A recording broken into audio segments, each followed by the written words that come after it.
إن الحمد لله نحمده ونستعينه ونستغفره ونعوذ بالله من شرور أنفسنا ومن سيئات أعمالنا من يهده الله فلا مضل له ومن يضلل فلا هادي له وأشهد أن لا إله إلا الله وحده لا شريك له وأشهد أن محمدا عبده ورسوله يا أيها الذين آمنوا اتقوا الله حق تقاته ولا تموتن إلا وأنتم مسلمون. أما بعد, my dear respected brothers and sisters, Allah subhanahu wa ta'ala tells us in Surah Al-Shu'ara, يَوْمَ لَا يَنفَعُ مَالٌ وَلَا بَنُونَ إِلَّا مَنْ أَتَى اللَّهَ بِقَلْبٍ سَلِيمٍ. There will be a day is coming where we will all be called upon to stand in front of Allah subhanahu wa ta'ala. On this great day, وَكُلٌّ آتِيهِ يَوْمَ الْقِيَامَةِ فَرْدًا, you come in front of Allah subhanahu wa ta'ala as an individual, and you will be questioned about the things you did in this world and the things that you said and who you impacted with your words and your actions. You'll be asked about your worship towards Allah subhanahu wa ta'ala and your mu'amalat with the people. Allah subhanahu wa ta'ala tells us in Surah Al-Shu'ara, يَوْمَ لَا يَنفَعُ مَالٌ وَلَا بَنُونَ. On this day, no money, no relationship, no father, no mother, no brother, no sister, no imam will help you on this day. إِلَّا مَنْ أَتَى اللَّهَ بِقَلْبٍ سَلِيمٍ. The only ones who will be saved on this day are the ones who come to Allah with qalbin salim, a sound heart. Now what is this qalb salim? What is this sound heart? That the one who comes on the Day of Judgment with a sound heart, he will be saved. What does it mean to have a sound heart? Now from the nature of this dunya, Allah subhanahu wa ta'ala has made it a test for us.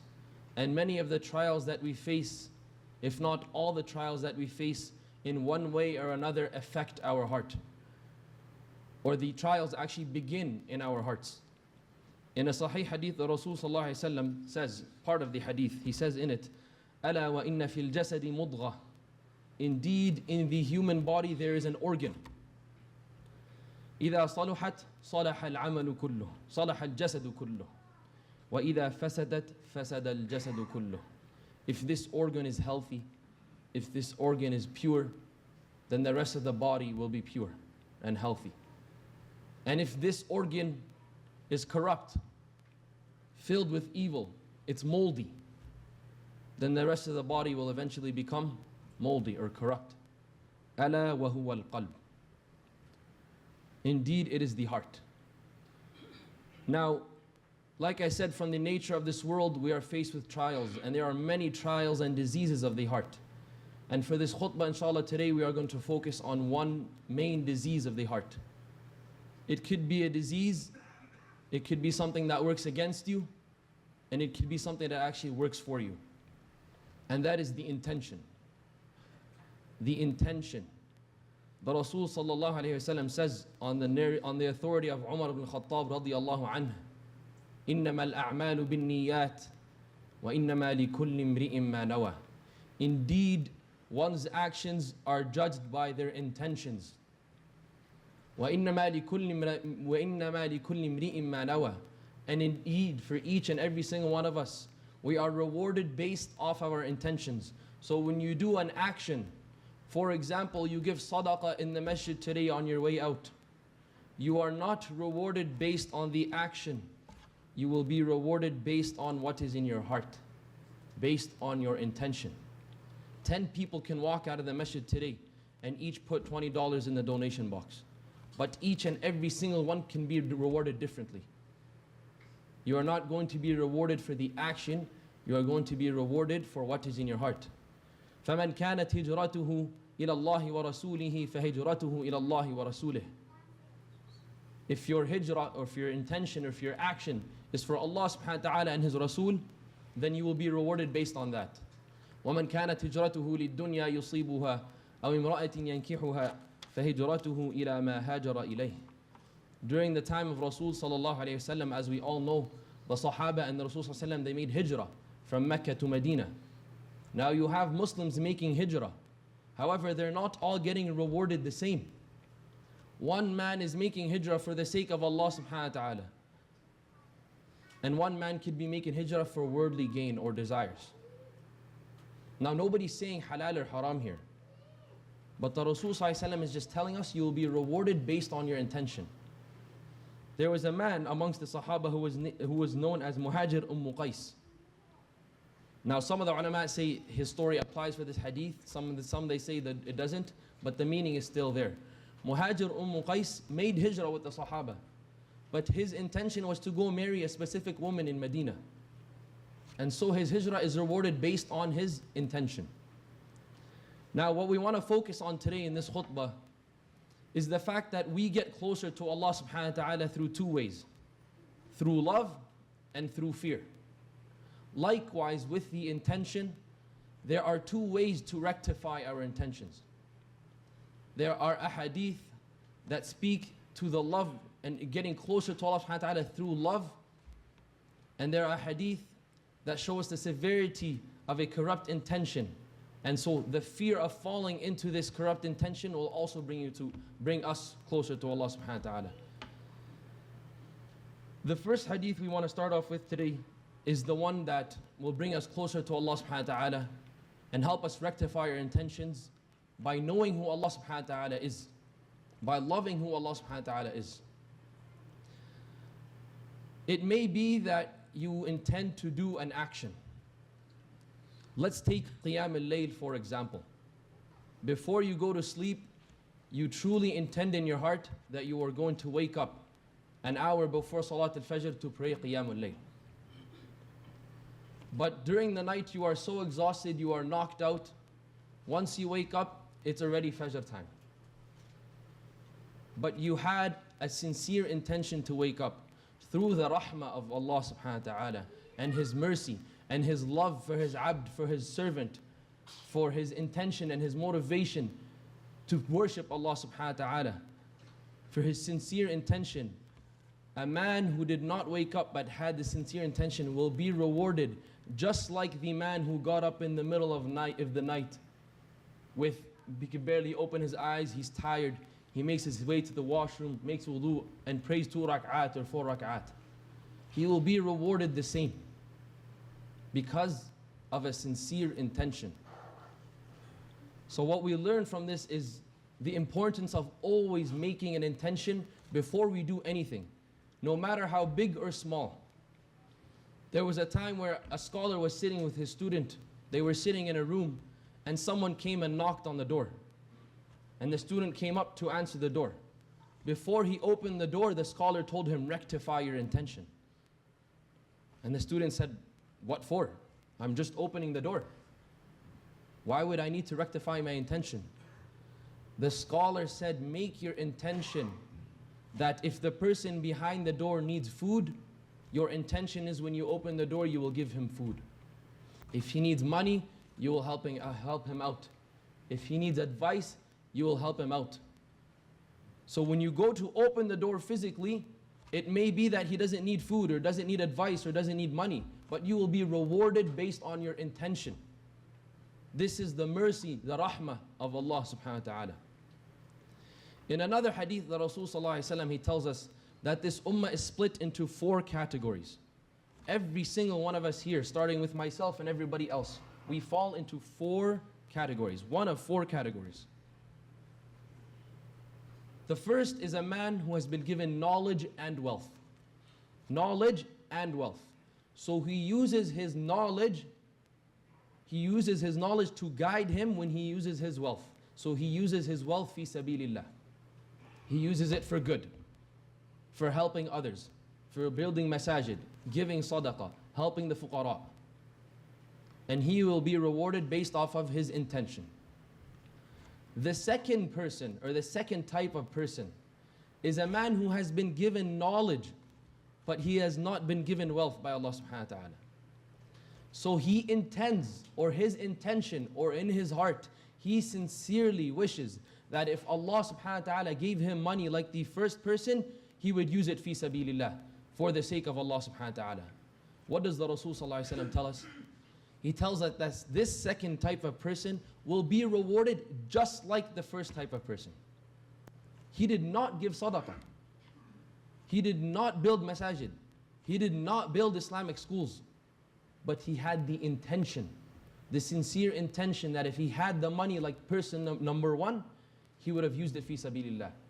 The Rasul ﷺ tells us in this Sahih Hadith that this person will be rewarded the same. Allahu Akbar. Wallahi, it's amazing. You're not doing the action, you're not going through the effort, you're not pushing your body, or you're not emptying your pockets or anything. It's about your intention, the sincerity of your intention. Category number 3 is a man who has been given wealth but no knowledge. Wealth but no knowledge. So what does this man do? He uses his wealth in evil doing, in fawahish and munkarat. This man goes out to clubs. This man uses his money in haram. He maybe uses his money to deceive people. The whole point is he's not using it fi sabilillah. He's using it in the wrong way. And he will be rewarded by Allah subhanahu wa ta'ala for his intentions and his actions. Now the fourth category of people, and this one's very important, is a man who has no knowledge and no wealth. But it is his intention, it is in his heart, that if he was given knowledge, if he was given wealth, he would use it the same way the evildoer is using it. If Allah blessed him with wealth, he would use it in evil. He would use it in haram. He would use it in deceiving people. He would use it in going to the clubs and committing fawahish. What does the Rasul ﷺ teach us here? This fourth type of person, even though he did not do the action, he will take the sin the same way person number 3 took the sin. He will be sinful exactly the same way the person who actually did the act is sinful. And that is why the intention is very, very important, my dear respected brothers and sisters. And it has to do, like I said in the beginning, with qalbin salim. Meeting Allah subhanahu wa ta'ala on the Day of Judgment with a pure and sound heart. It may be that you do not do the action, but you get rewarded. At the same time, it may be that you do not do the sin or the evil doing, but you take the sin. Wal-iyadhu billah. May Allah protect us. Now the main hadith, I know I already went through 2 hadiths, but I really want to focus on this 3rd hadith. I mentioned love of Allah subhanahu wa ta'ala and getting closer to Allah subhanahu wa ta'ala. And that has to do with making your intentions. And even if you cannot do the action, Allah will reward you insha'Allah. So if you truly understand the mercy of Allah subhanahu wa ta'ala, we will actually focus on our intentions with all our daily interactions. This hadith that we're going to talk about right now is the opposite. It gives everyone here a dosage of fear. And it's a good dosage of fear. It's not something where you should be scared of Allah subhanahu wa ta'ala. No, it's fear of Allah as in you fear His punishment. You fear that you will increase the distance between yourself and Allah subhanahu wa ta'ala. We fear that if we come on the Day of Judgment, we are not of those with a sound heart. This hadith that we're going to talk about right now teaches us about the first 3 people who will enter hellfire. Abu Hurairah radiyallahu anh was narrating this hadith to the Sahaba, and he tried 3 times to start the hadith. حدثني رسول الله صلى الله عليه وسلم, and then he would cry.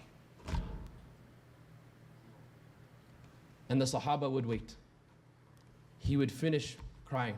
They'd wait for the emotions to calm down. Then he would start again. The Rasul sallallahu alayhi wasallam told me, and he can't continue. He would start crying again. And the Sahaba would wait. A 3rd time, Abu Hurairah radiyallahu anhu would start narrating the hadith, and he would cry.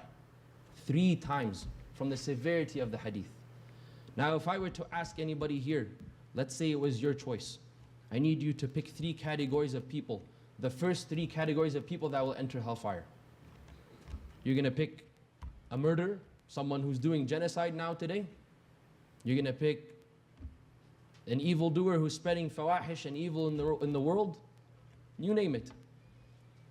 The Rasul sallallahu alayhi wasallam tells us in this hadith, the first 3 people to enter hellfire, the first 3 types of people who will be judged and will enter hellfire is a alim, a scholar, an imam, someone with knowledge, someone who recites the Quran, someone who leads salah, someone who has a beautiful voice. He's the first to be judged and enter hellfire. Number 2, a shaheed. Someone who went out for the sake of Allah subhanahu wa ta'ala and fought, protecting the Muslims, fighting fi sabilillah for Allah and His Rasul. He will be one of the first to enter hellfire. Number 3, a man who was wealthy, who was given wealth, and he donated it to the masajid. He gave money to the poor. He will be the first to enter hellfire. It doesn't make sense at first. What is better than being a shaheed, being a man of wealth and you're just giving it to the fuqara and the masajid, and being a scholar, being an imam? These are the first 3 types of people who will enter hellfire. Why? Allah subhanahu wa ta'ala will call upon these people on the Day of Judgment, and this is found in the Sahih Hadith by Rasul sallallahu alaihi wasallam. Allah will call upon the imam, and He will tell him, I gave you these blessings, this knowledge, this beautiful voice, this position in the masjid. What did you do with it? And the man will say, Oh Allah, I served your religion, I taught the people, I gave halaqat, I gave khutbas, I led salah, I beautified my voice so people can have more khushu'. What will Allah subhanahu wa ta'ala say to this man? Kadhabt, you have lied. Rather you did this and this so that people can say, MashaAllah, look at this alim. He's helping people, giving fatwas. MashaAllah, look at this imam. Memorize the whole Quran, beautiful voice. MashaAllah, look at these halaqas. A lot of people are sitting at his halaqas. It has to do with a corrupt intention. And Allah subhanahu wa ta'ala will command the angels to take this man, this alim, scholar, imam, to be dragged on his face and thrown into the hellfire. Wal-'iyadhu billah. Number 2, a shaheed. Allah again will ask this man to step forward. What did you do with your blessings? You were brave, you were courageous, you were strong. Oh Allah, I went out fi sabilillah for your sake. I went and fought and protected the Muslims and fought for the sake of the religion. Allah subhanahu wa ta'ala will say, Kadhabt, you have lied. Rather you did this and this so that people can say, look at this courageous man. Look at this strong, brave warrior. Look at this protector of the Muslims. And again, the angels will be commanded. He will be dragged on his face and thrown into the hellfire. The wealthy man, giving sadaqah, giving charity, taking care of the poor, taking care of the masajid. Again, Allah subhanahu wa ta'ala will tell him, you have lied. You did this and this so that people can say, look at this man. Money is nothing to him. He gives it to the masajid. He gives it to the fuqara. Very generous man. He did it for the sake of the people and not for the sake of Allah subhanahu wa ta'ala. A corrupt intention again. And the angels will drag him and throw him into the hellfire. Wal-'iyadhu billah. May Allah make us of those who rectify our intentions and make them for His sake and His sake only. أقول قولي هذا وأستغفر الله لكم فاستغفروه إنه الغفور الرحيم. استغفر الله.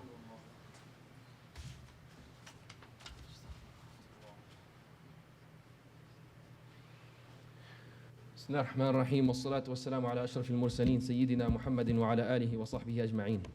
Inshallah, I will end off today's khutbah with just 2 points about how to rectify our intentions. Quickly, 2 points, how to rectify our intentions.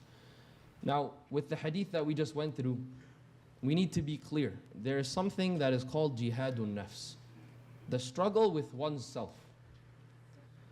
Everyone here, starting with me and everybody here, we have a problem with our hearts. It is the nature of this dunya. It is the test of this dunya. When you go to donate, as you're donating, you got to check your heart. There's a little flicker in the heart. It's a moment of reflection right before you do an action, a good deed. Whose sake are you doing it for? Now, doing deeds publicly, there's no shame in that.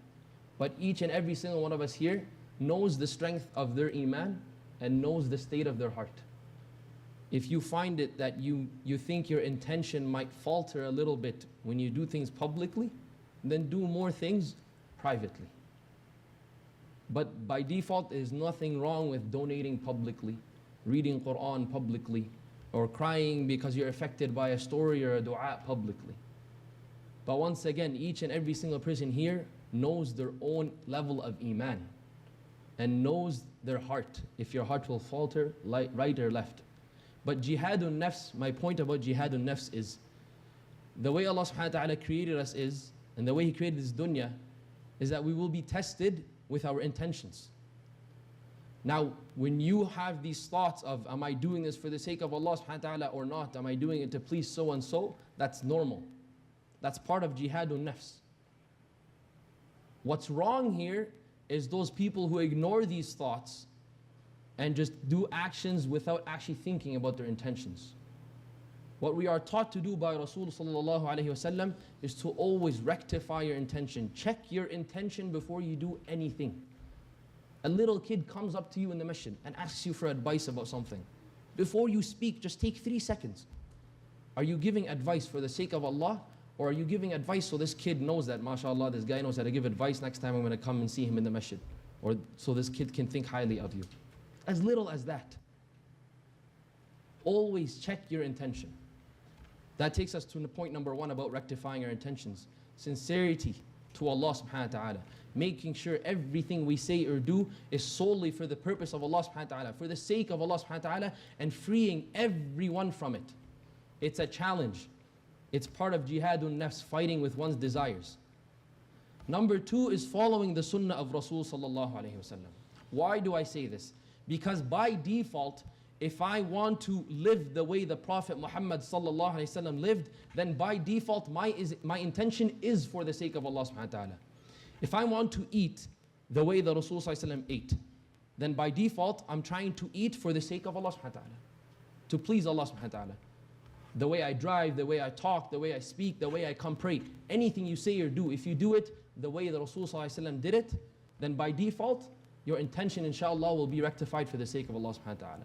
So just those 2 points, ikhlas and following the sunnah of Rasul sallallahu alayhi wa sallam. Jazakallah khair. إن الله وملائكته يصلون على النبي يا أيها الذين آمنوا صلوا عليه وسلموا تسليما اللهم صل على محمد وعلى آل محمد كما صليت على إبراهيم وعلى آل إبراهيم وبارك على محمد وعلى آل محمد كما باركت على إبراهيم وعلى آل إبراهيم في العالمين إنك حميد مجيد اللهم أصلح لنا نياتنا اللهم أصلح لنا نياتنا اللهم أصلح لنا نياتنا اللهم آتنا كتابنا في اليمين واحشرنا مع النبيين والصديقين والشهداء والصالحين في جناتك جنات النعيم وآخر دعوانا الحمد لله رب العالمين وأقم الصلاة